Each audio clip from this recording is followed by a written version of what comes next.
C'est avec tristesse que je quitte le chalet.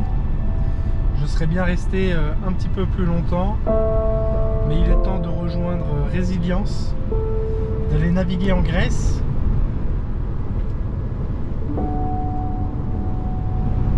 En route vers l'aéroport, direction Athènes.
Joris vous a posé tout en douceur, vous l'avez noté. Il est 18h20 en heure mondiale et la température est de 32 degrés. Merci d'avoir choisi Transavia, membre du groupe Air France KLM. L'ensemble de l'équipage vous souhaite une très belle soirée, un excellent séjour en Grèce. Au revoir et à très bientôt.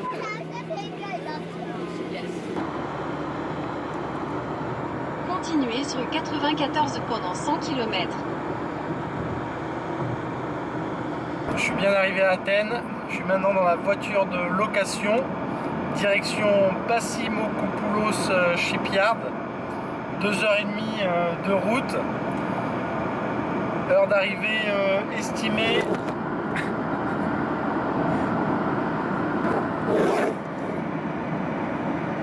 Ça nous fait arriver à 21h42, assez tard. Je suis bien content d'être arrivé. Il ne reste plus qu'à préparer le bateau, reprendre ses marques, mettre à l'eau et commencer à profiter.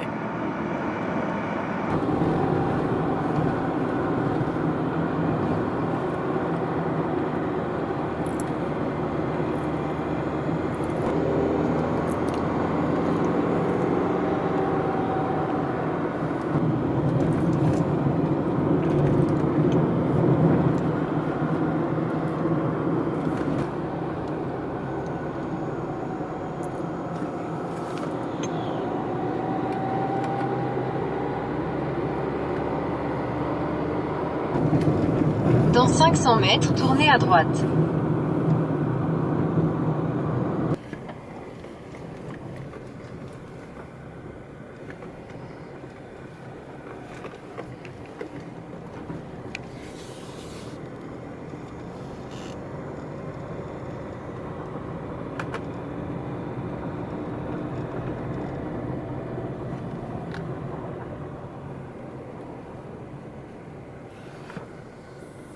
bien arrivé sur le bateau. Il fait bien chaud à l'intérieur, là j'ai ouvert tous les hublots pour rafraîchir un petit peu. On va juste préparer la bannette dans la cabine avant. Et demain, on commence à tout réinstaller.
Première journée est finie, j'ai encore quelques vannes à ouvrir, m'occuper du moteur, des deux moteurs, inboard et hors-bord. Je pense qu'on est pas mal, les courses sont faites. J'ai juste un petit problème d'eau parce que l'eau que j'ai chargée aujourd'hui, la nappe phréatique est proche de l'eau de mer apparemment. Ce qui donne un goût assez salé à l'eau. Donc il va falloir que je trouve de l'eau potable ailleurs. Il a fait super chaud. C'était fatigant. Les nuits sont un peu plus fraîches. En fait, je laisse tous les hublots ouverts. Et je mets le chauffage Webasto en route, mais avec juste la ventilation qui tourne. Comme ça crée un petit courant d'air dans le bateau. J'ai hâte d'être à l'eau, de border les voiles et de tirer mon premier bord. Et d'aller dans une petite crique, profiter des Cyclades. Et je suis fatigué, il est temps d'aller dormir pour moi.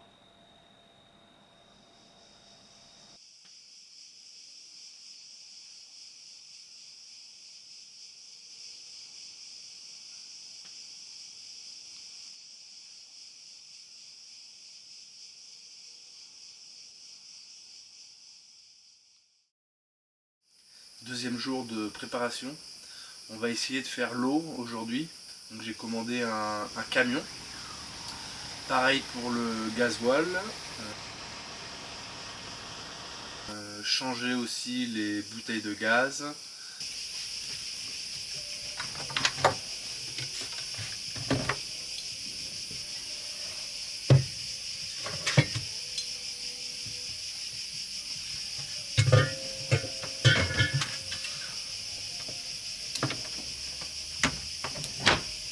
Encore un petit peu de maintenance, vérifier le moteur hors bord.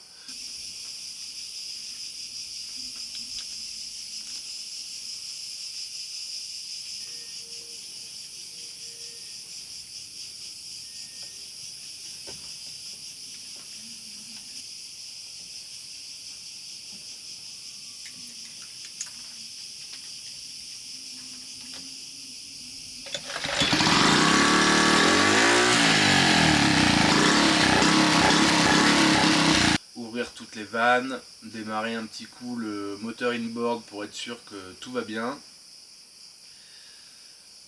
continuer à tout préparer, essayer de tout finir. On va voir si on va mettre les voiles aussi, si jamais on a une accalmie au niveau du vent. Sinon on mettra les voiles sur l'eau. Encore beaucoup de boulot. Et demain, mise à l'eau.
Aujourd'hui c'est le jour de la mise à l'eau.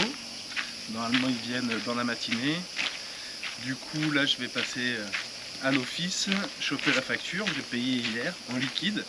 Ça fait beaucoup d'argent, beaucoup de billets de 50. Là j'ai les dernières poubelles à jeter. Et on va essayer de choper un petit peu des renseignements sur à quelle heure on met à l'eau.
Quella che te la fa padrone, in traduttera.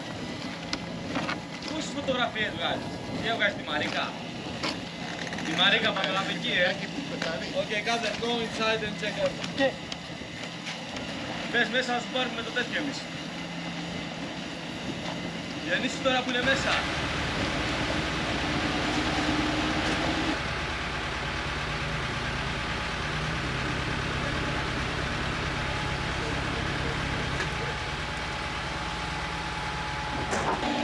Δεν με έχει πάρει κάτι λέω.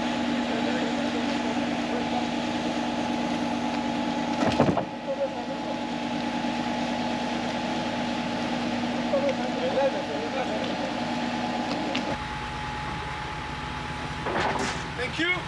Faristo. Faristo.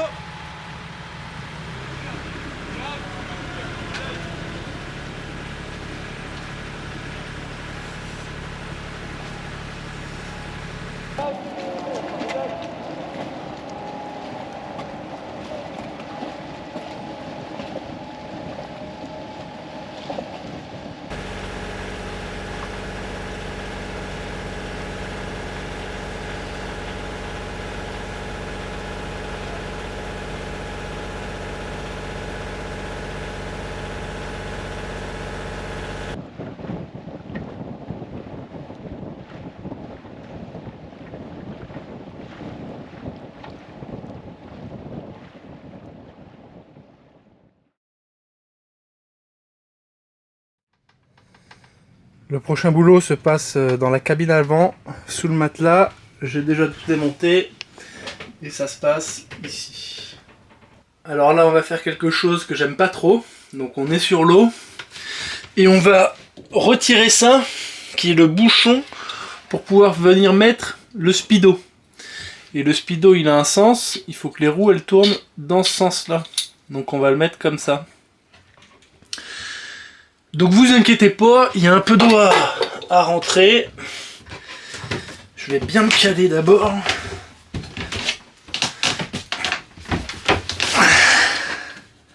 Attention, donc ça se dévisse normalement, voilà. Et après, hop, ça va comme ça. Parce qu'il faut se dépêcher parce que l'eau va rentrer en fait. Donc je vais mettre lui là. Hop, après lui, il se dévisse.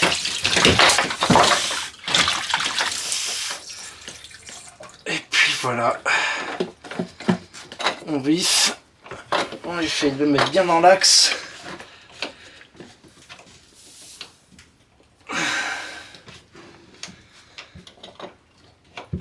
Voilà, il n'y a plus qu'à éponger. Ça y est, le bateau est à l'eau. Le moteur a bien démarré, les vannes sont étanches, on n'a pas de fuite. Maintenant, il ne reste plus qu'à gréer les voiles, génois et grand voile. Je ne l'ai pas fait sur le berre parce que le vent était un petit peu erratique. J'avais peur qu'il y ait une grosse rafale de vent qui fasse tomber le bateau à un moment donné. Alors que là, au mouillage, on aura toujours le vent de face et s'il n'est pas trop fort, ce ne sera pas trop difficile pour gréer tout ça. J'ai hâte que ce soit bien en place et puis une fois que c'est en place, eh bien c'est parti.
La grand voile et le génois à l'avant sont en place. Il est 15 h passées, ça m'aura pris pas mal de temps. On va envoyer la grand voile et on va y aller.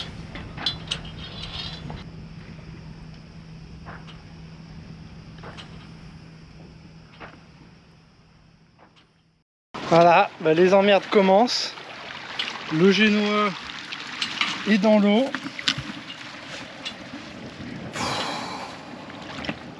En fait, c'est la drisse qu'a lâché là. Je me rappelle plus comment c'était foutu là, mais bah il n'y a plus la drisse quoi. Voilà, super. Ça commence super bien. Donc là je suis ravi. Donc là, putain, je suis pas parti que c'est déjà la galère quoi. Là va falloir monter au mât, voir comment c'est foutu, s'il n'y a pas la pièce, la commander. Remettre toute la voile sur le bateau et tout. Putain, ça commence quoi. Putain.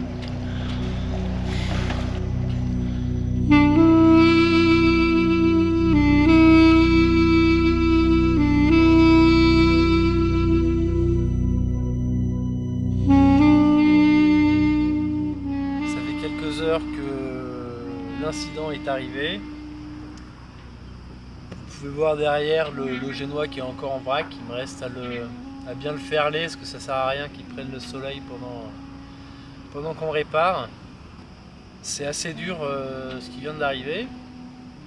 Sur le départ, j'avais fait 2,8 000 exactement. Et puis donc le génois s'est affalé. Il est tombé comme ça, en grande partie dans l'eau. Dans l'eau, c'est pas vraiment un problème. Le problème, c'est que je peux plus le hisser à nouveau. Je peux plus l'envoyer en haut. Donc, ça veut dire qu'il faut réparer. Et réparer en Grèce, je sais pas si ça va être facile. Donc, dans mon malheur, j'ai quand même la chance que ce soit arrivé une demi-heure après avoir hissé les voiles, parce que si ça avait été 3 jours plus tard, au milieu de je sais pas où, dans le Meltem, qui est un vent assez fort dans les parages, ça aurait été beaucoup plus compliqué. Mais ça fait quand même 3 jours que je prépare ce voilier, 3 jours que j'essaye de penser à tout, que je fais tout consciencieusement, et il m'arrive ça. Je vais vous montrer exactement qu'est-ce qu'il en est techniquement. Et puis moi de mon côté, il faut que je gonfle l'annexe ce soir, que je prépare le moteur hors bord, pour que demain matin à la première heure, j'aille directement au chantier, voir s'ils peuvent me mettre dans leur planning.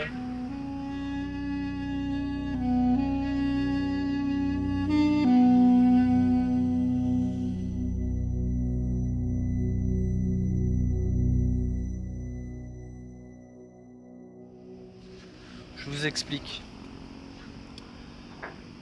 On vient attacher ici le bas de la voile. Ici, là, on attache le haut de la voile. Et après, là, normalement, il y a une fixation qui nous permet de monter ça tout en haut. Et moi, ça, c'est ce qui a lâché.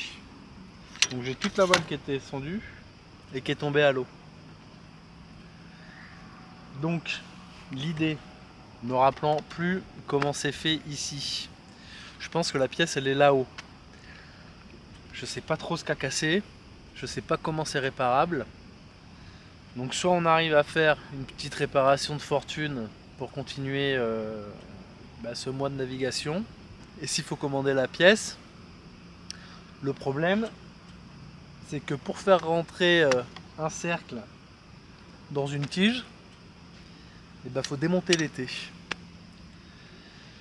Donc demain on va voir le chantier, on espère que ils vont arriver à trouver une solution et que ça va pas trop retarder la suite de la croisière. L'annexe est à couple, maillole bien positionnée Et demain ce sera direction le chantier qui est tout là-bas. J'en ai fini avec la pompe à pied et son tuyau jaune. L'annexe est gonflée dans l'eau. Maintenant c'est le coucher de soleil que j'admire.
Il est presque 8 h.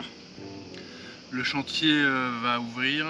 Du coup, comme vous pouvez le voir, je suis sur l'annexe, juste à côté du bateau. Donc c'est le moment de vérité, savoir si le chantier peut faire quelque chose ou pas. Parce que moi tout seul en fait, je peux pas monter au mât déjà, je peux pas aller voir de quoi il en retourne.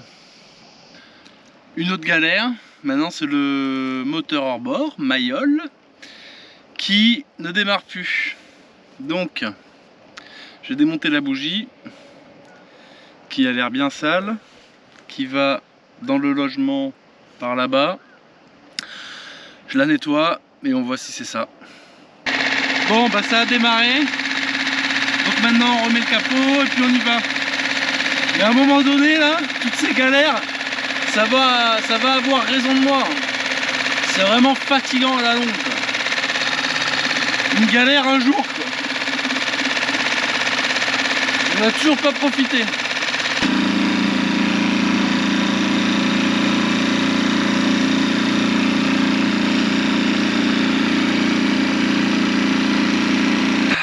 Bon, le moteur a refait des siennes, sauf que là, j'ai pas les outils. Du coup, c'est à la rame qu'on y va. Bon me revoilà au point de départ. J'étais là hier. Maintenant c'est moment de vérité. Eux ne peuvent pas faire la réparation. Ils sont pas spécialisés dans les gréements.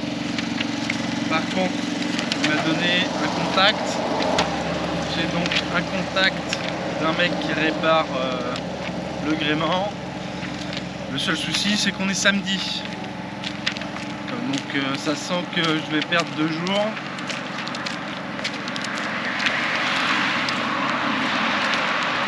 Je répare le moteur, je répare ce machin, je vais perdre 1 semaine le temps que la pièce elle arrive et tout. Bon bah chaque chose en son temps, step by step. Après plusieurs coups de fil, j'ai trouvé quelqu'un qui va pouvoir venir. Sauf qu'en plus j'ai un peu honte parce qu'il me demande d'aller le chercher. Sauf que je lui dis que mon moteur de hors-bord marche pas. Donc il va essayer de trouver un bateau pour venir. J'espère que ça va le faire. En attendant, moi je vais aller réparer le moteur hors-bord, voir ce qui va pas. Alors l'un des problèmes, c'est que ce joint là, qui vient dans cette rainure, je pense qu'il est plus tout à fait à l'épaisseur et que du coup il y a une perte d'étanchéité. Et du coup j'ai ça, qui est un joint jusqu'à 300 degrés, que je vais mettre ici pour assurer l'étanchéité. Voilà le résultat. J'en ai mis aussi de l'autre côté le petit bourrelet de joint qui sort, qui fera bien l'étanchéité.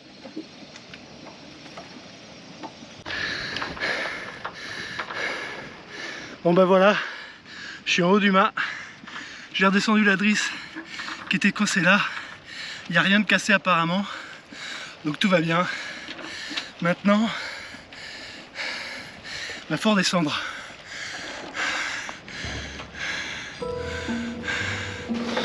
Alors comme si ça suffisait pas, j'ai l'annexe qui s'est retournée au mouillage. Donc là il y a le moteur qui a la tête dans l'eau. Excellent.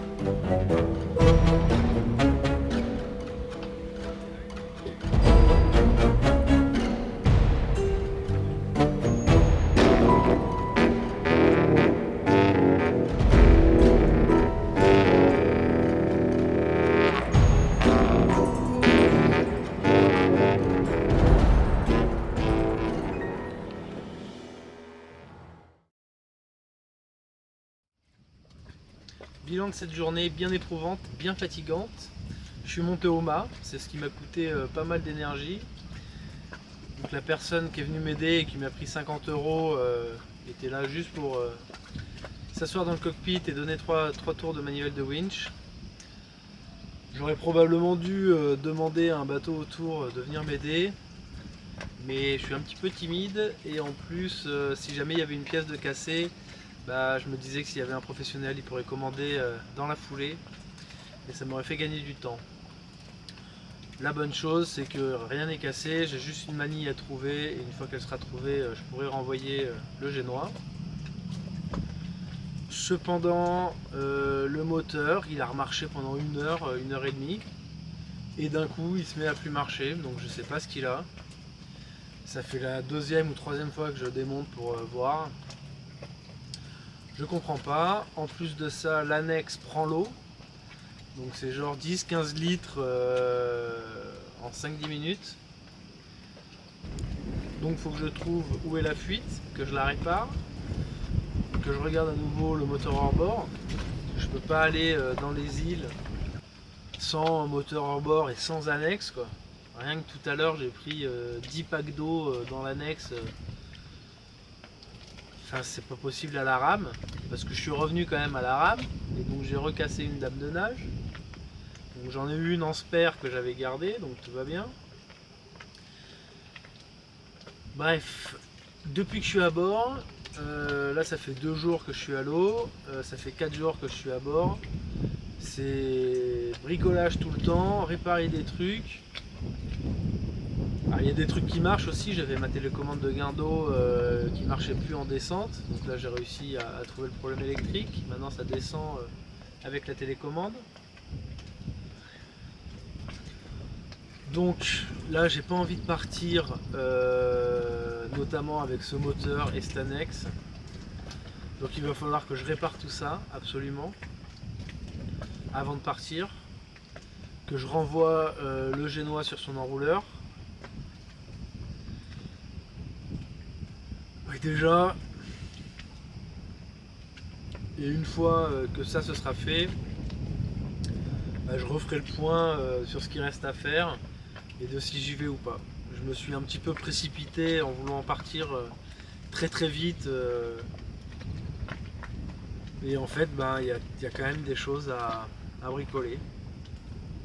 Donc je suis au mouillage avec je sais pas combien, une petite quinzaine, une petite vingtaine de bateaux aussi qui sont là, qui doivent faire à peu près la même chose que moi. J'avais vraiment oublié à quel point il fallait se bagarrer tout le temps pour maintenir le bateau en bon état de marche. Je suis fatigué alors que ça fait 4 jours que ça a commencé, que j'ai un mois devant moi. En plus je suis seul, donc tout est plus compliqué, tout est plus long. Et puis à chaque baisse de motive, faut essayer de taper du poing et dire non, on continue à se motiver. Donc c'est un peu long, mais demain je vais prendre mon temps, je vais faire les choses correctement, parce que je prends pas la mer dans ces conditions. J'ai envie que la suite se passe bien et pas à galérer d'île en île, à pas trouver de magasin suivant ce qu'il faut réparer ou suivant ce que j'ai pas à bord. Là j'ai le chantier pas loin. Si l'annexe et le moteur hors bord souhaitent marcher correctement, c'est facile d'accès. Donc on va se poser un petit peu, on va essayer d'être moins à 200 à l'heure. On va tout réparer, tout mettre bien et puis après on va partir.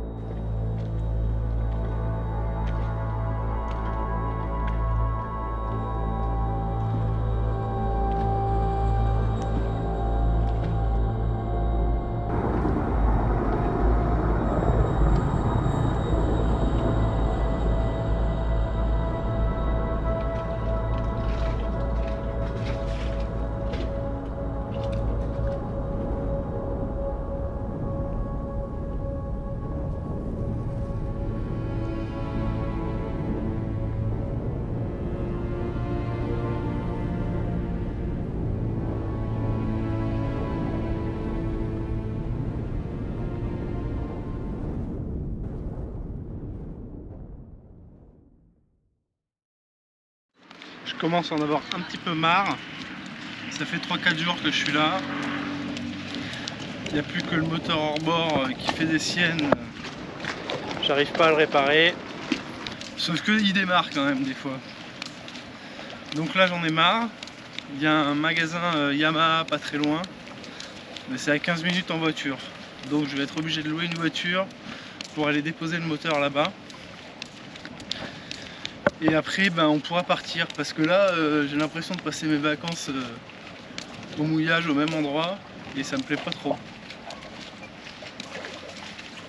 L'annexe, le moteur, la voiture, il n'y a plus qu'à rentrer de ça dedans. Bien emballé dans les sacs pour éviter de perdre la caution de 500 €. Direction l'atelier de mécanique. Je viens de laisser le moteur, le mec avait l'air de savoir quel était le problème, donc c'est une bonne chose. Il m'a dit 1 jour ou 2, donc ce sera probablement 2 jours. J'en ai profité pour lui dire de faire une vidange, de changer l'impeller et tout. Donc encore 2 jours de mouillage devant le chantier, ça avance pas. J'espère qu'à un moment donné je vais quand même prendre la mer et que ce sera pas juste des vacances à réparer le bateau. La bonne nouvelle, c'est que j'ai arrivé à trouver une manille qui rentre parfaitement là-dedans. Du coup maintenant, je vais pouvoir avec cette drisse, ce cordage, monter tout en haut. Et je vais attacher la voile ici pour que ça monte. L'autre bonne nouvelle, c'est que j'ai trouvé, ça c'est l'annexe.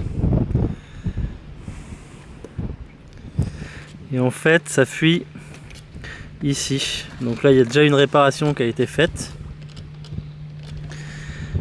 Pour réparer l'annexe, donc ici qui s'est décollé, on voit qu'il y a déjà eu une réparation avant. Je vais d'abord nettoyer avec un petit peu d'acétone pour bien préparer les surfaces.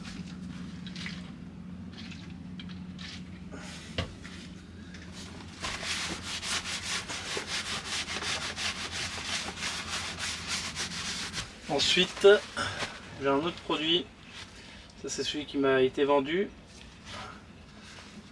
Donc c'est pareil, c'est pour préparer les surfaces.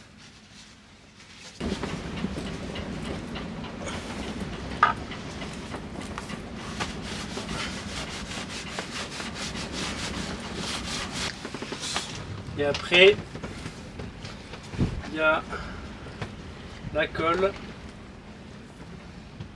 Donc il va se mettre en 2 fois. Ça c'est le durcisseur. Ça c'est le durcisseur.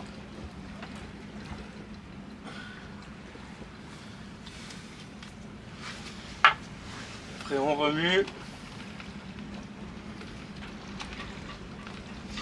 Et là on peut utiliser le produit pendant 20-30 minutes. Alors vu qu'il fait chaud, ce sera sûrement moins longtemps.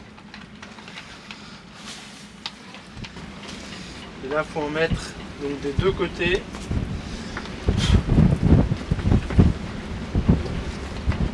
Alors le vent se lève à ce moment-là, c'est super.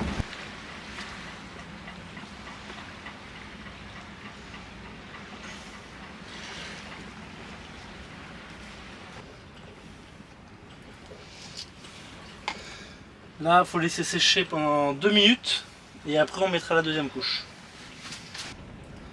C'est sec, maintenant on va faire la deuxième couche et le collage.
Et voilà, maintenant il n'y a plus qu'à attendre.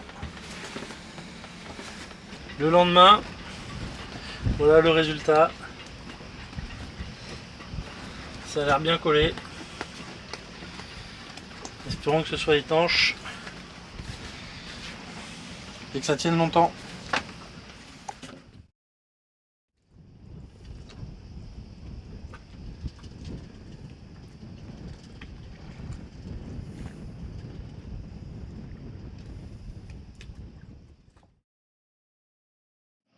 Je viens de récupérer le moteur hors bord, là, je reviens avec l'annexe qui est juste là.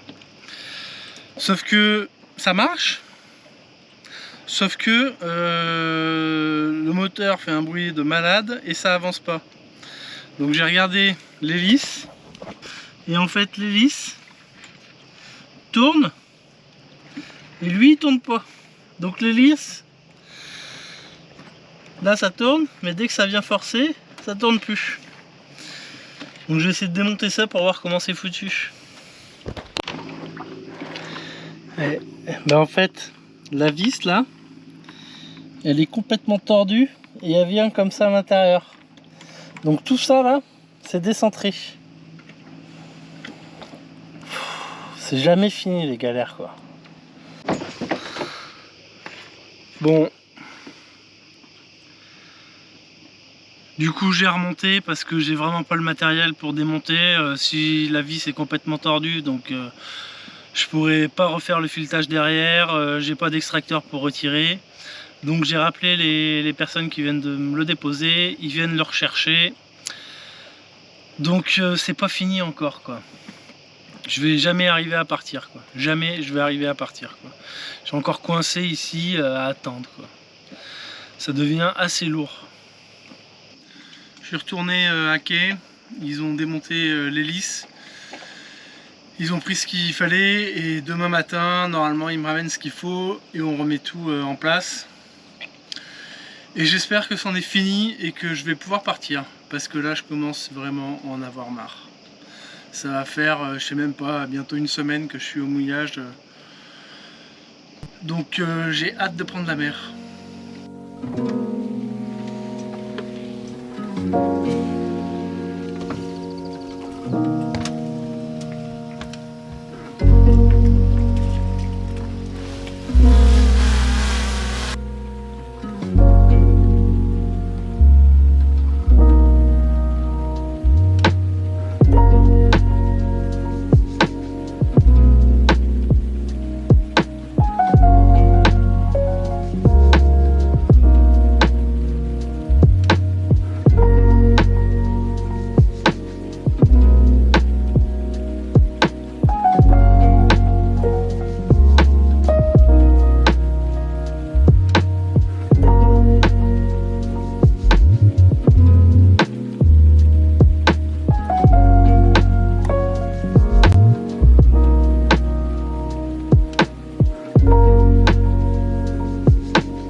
Le moteur est à bord. Il y a une nouvelle petite hélice et en fait c'était l'autre hélice à l'intérieur. La petite roue dentée était complètement bouffée, ce qui fait que ça tournait plus sur l'axe, sur l'arbre du moteur.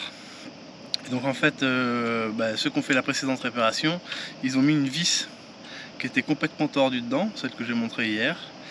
Et en fait ça c'est pas du tout d'origine, il n'y a pas de vis. Donc là c'est bon, j'ai retesté, ça marche, l'annexe est sur le pont, il n'y a plus qu'à la dégonfler, la ranger, et puis c'est parti. Cette fois-ci, c'est une bonne nouvelle, les choses commencent, je vais vous montrer ça. On est sous voile, et on fait route.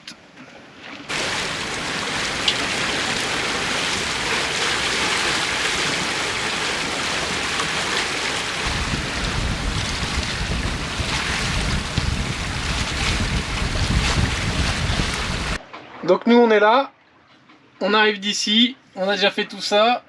Cette petite trace et ce petit demi-tour, c'est quand le génois est tombé à l'eau. Ce qu'on va faire aujourd'hui, ça fait 25 000, c'est qu'on va essayer de passer tout ça pour aller mouiller par ici. Ce qui nous permettra après de traverser comme ça, et tout ça là, toutes ces îles. Et ben c'est les Cyclades.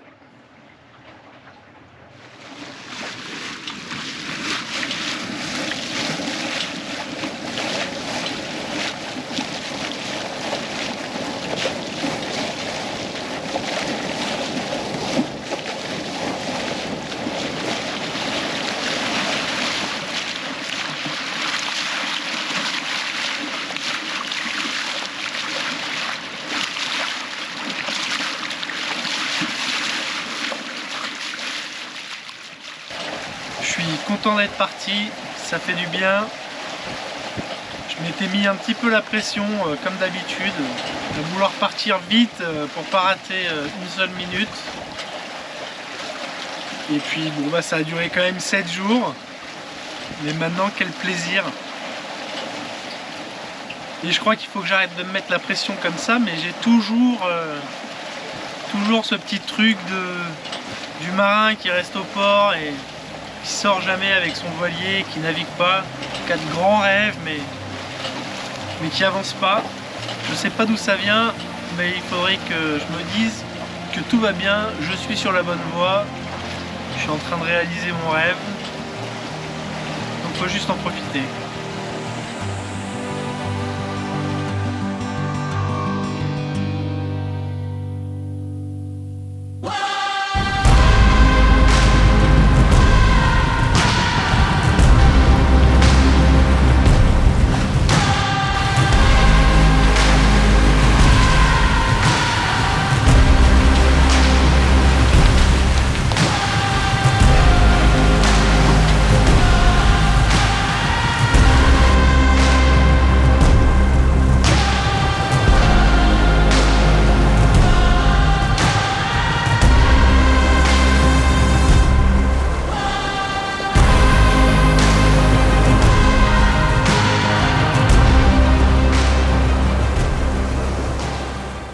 T'es sur la bonne voie, tu réalises ton rêve, alors profites-en.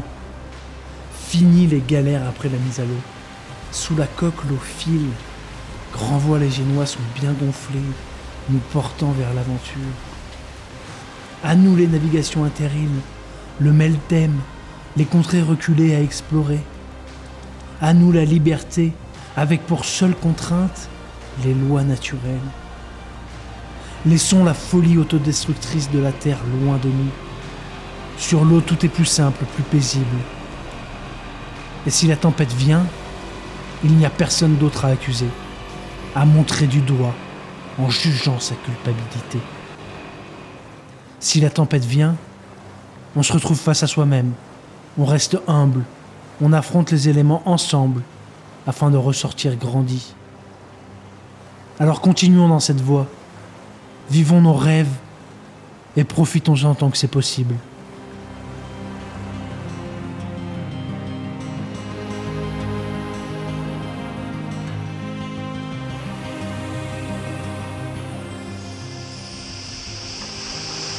Bien arrivé dans ce premier mouillage, on est sur l'île d'Hydra, pas très loin, on a dû faire 25 000 à peu près. Je suis bien content d'avoir pris la mer. Ça fait du bien de retrouver ces sensations. Demain, départ sur les Cyclades. Normalement, il n'y aura pas beaucoup de vent, on verra. J'ai 2-3 petites idées sur d'îles pour l'atterrissage. On verra où le vent nous mène.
On a quitté le mouillage.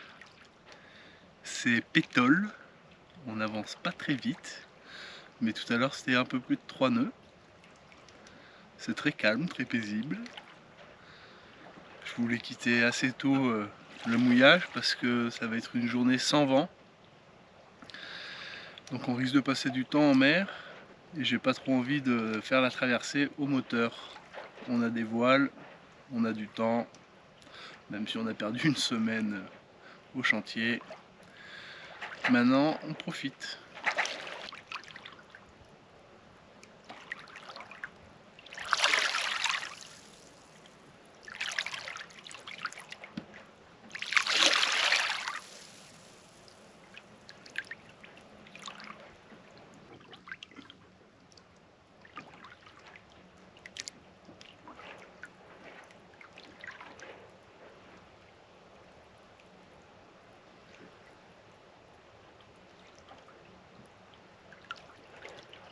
Il est presque 11 h et on n'avance pas beaucoup. On a fait 3005 depuis le départ. On est toujours pas loin de l'île d'où on est parti, qui est juste derrière là-bas. Je voulais pas mettre le moteur, mais le problème c'est que si je mets pas le moteur, il y en a pour 2 jours de traversée. À cette vitesse, à 2 nœuds, il y a 50 000 à peu près, et que en fait le vent la nuit il n'y en a pas ici. Donc je pense que je vais essayer de m'avancer un petit peu et puis on verra. On essaiera de ne pas faire de moteur entre les îles, les distances sont plus courtes, là c'est à peu près les plus grosses traversées, ce sera 50-70 000 quoi. Et normalement une maintenant et puis une au retour quoi. Et après entre les îles il y a 10-15 000 à chaque fois, donc c'est pas beaucoup. On pourra se permettre de passer la journée à faire 10-15 000.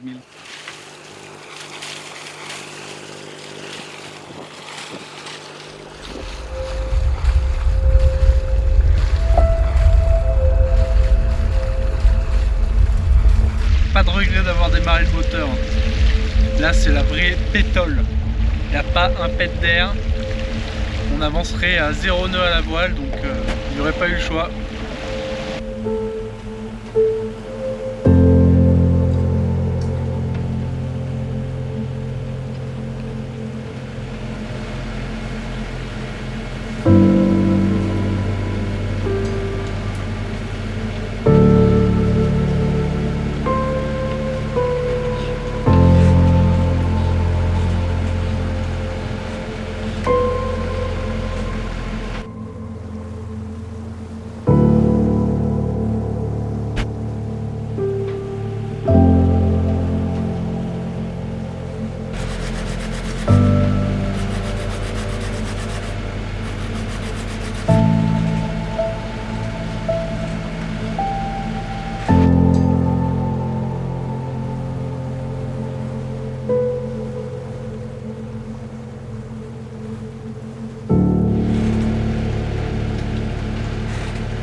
Il est 16 h, ça fait plus de 5 heures qu'on était au moteur.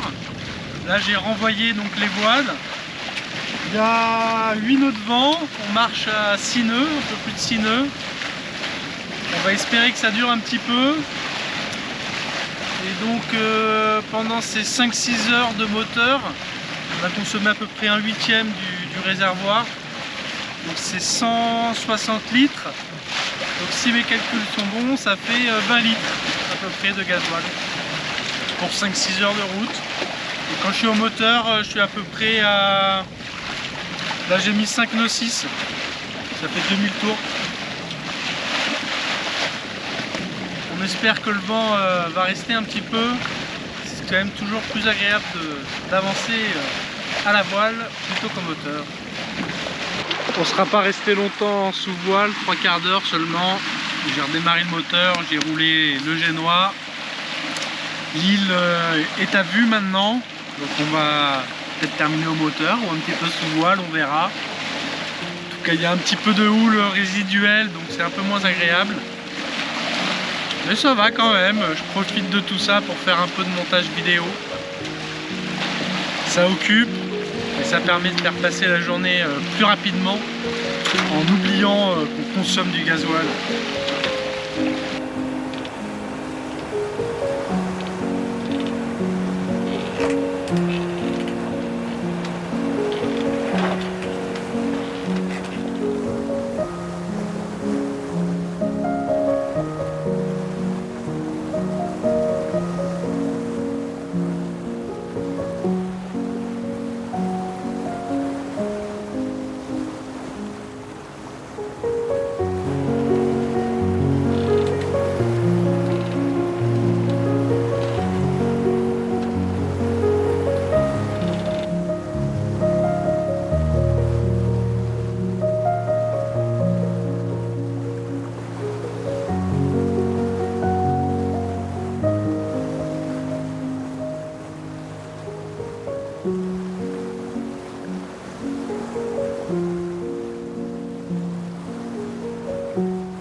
On aura donc fini au moteur.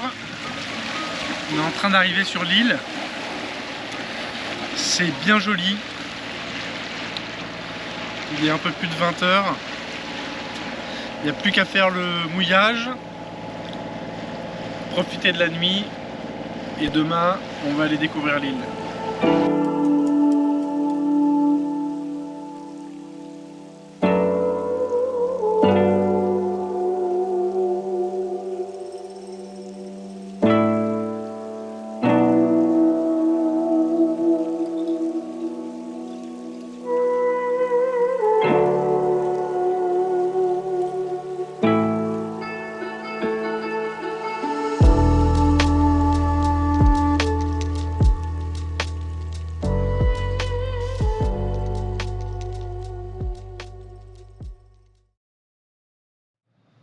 Réveil sur Seriphos. La nuit a été calme, mais le vent s'est levé. Là, on a plus de 20 nœuds de vent. Le mouillage tient bon, ce qui est plutôt bien. Vu qu'on va aller se balader, il faut être sûr que le mouillage tienne et que le bateau ne dérape pas et s'en aille au large. Donc ça va être le moment de tester l'annexe et le moteur hors bord, voir si les 300 € de réparation ont été justifiés. Ce qui va être très important parce que si jamais ça ne tient pas, le vent porte au large et c'est pas avec les rames que je vais pouvoir revenir sur le rivage. C'est une petite aventure ce matin aussi. Et sinon je vais vous montrer, il y a un tout petit bateau là qui est arrivé pendant la nuit.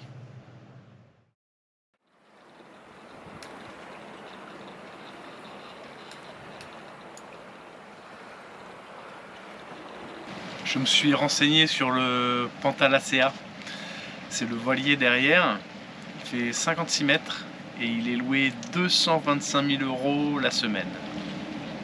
Tranquille. Tout est prêt, le moteur tourne, on espère qu'il va pas caler au milieu, direction la plage.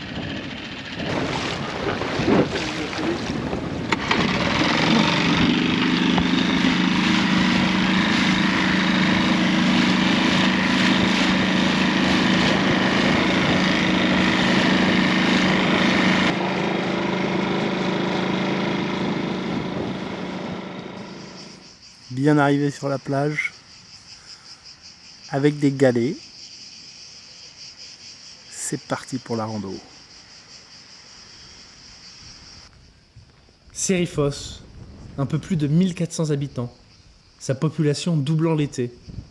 Elle tirerait son nom du grec ancien Stériphos, signifiant stérile.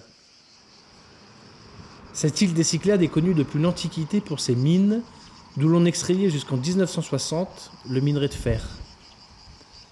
À partir de l'an 146 avant Jésus-Christ, les empereurs romains l'utilisent comme lieu d'exil pour des criminels d'État employés aux mines de fer. Sériphos est le théâtre, en pleine Première Guerre mondiale, d'un conflit social retentissant. En 1916, à la suite du refus de la compagnie de réembaucher des mineurs démobilisés, mais aussi à cause de l'insécurité dans les galeries et des horaires de travail allant jusqu'à 16 heures par jour pour des salaires très bas, les 460 mineurs se mirent en grève. Sommation et négociations ayant échoué, les gendarmes se mirent à tirer sur les grévistes. 4 morts, 12 blessés. La population prenant le parti des grévistes attaqua les gendarmes à coups de pierre et de fusil, en tuant 3 et blessant les autres. Craignant la contagion sur le continent, le nouveau gouvernement grec obligea la Société des mines à faire des concessions. La direction fut changée et les régimes des 3-8 furent instaurés. Ce qui généra de l'embauche, les salaires furent améliorés et la société resta largement bénéficiaire jusque dans les années 1950, lorsque le site commença à s'épuiser.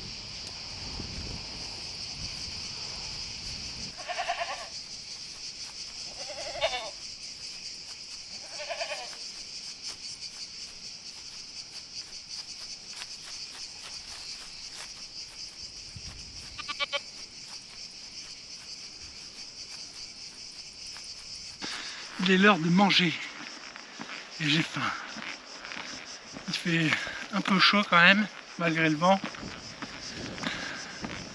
Donc on va se trouver un petit spot sympa pour manger.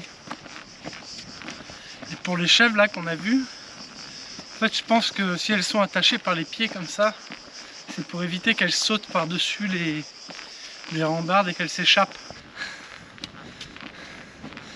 Là je suis dans une montée. Ça me rappelle les Alpes en vélo, quoi. C'est clairement le genre de montée où j'aurais posé le pied à terre en vélo. Et là avec le sac à dos, avec tout le matos vidéo, la bouffe, les 2 litres d'eau, c'est lourd aussi.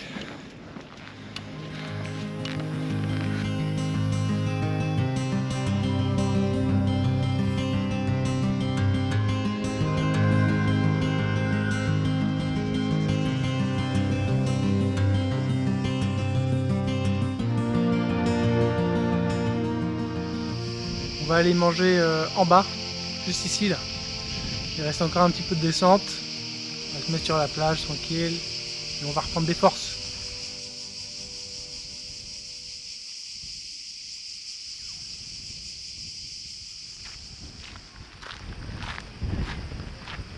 Vous connaissez peut-être Méduse, cette gorgone à la chevelure de serpent qui vous change en pierre au moindre échange de regard. Eh bien sa fin est liée à cette île. Quand Danaé met au monde Persée, fils qu'elle conçut de Zeus, le père de Danaé jette la mère et le fils à la mer, dans un coffre. Ce coffre atteint Sériphos. La femme et l'enfant trouvent refuge chez un pêcheur, nommé Dictys. Le roi de Sériphos tombe amoureux de Danaé. Cet amour n'étant pas réciproque, le roi envoie Persée tuer Méduse, espérant qu'il y trouverait la mort.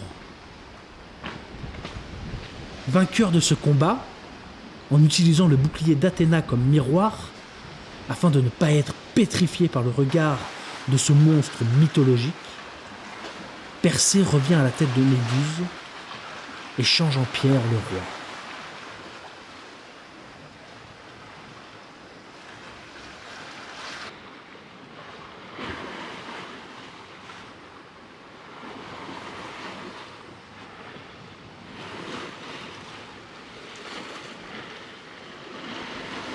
carrément une grotte par ici.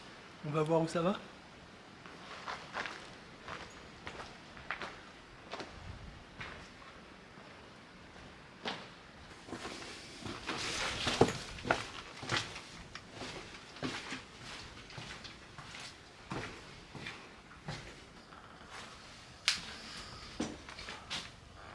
On voit pas grand chose.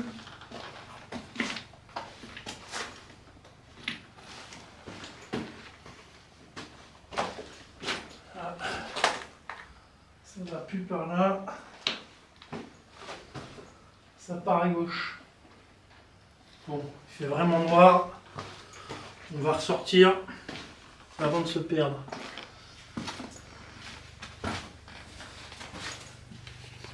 En route vers la lumière.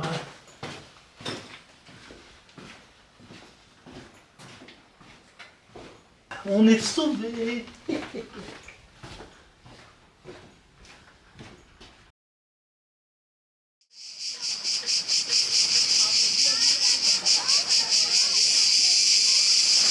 de manger. Maintenant c'est retour annexe et retour bateau.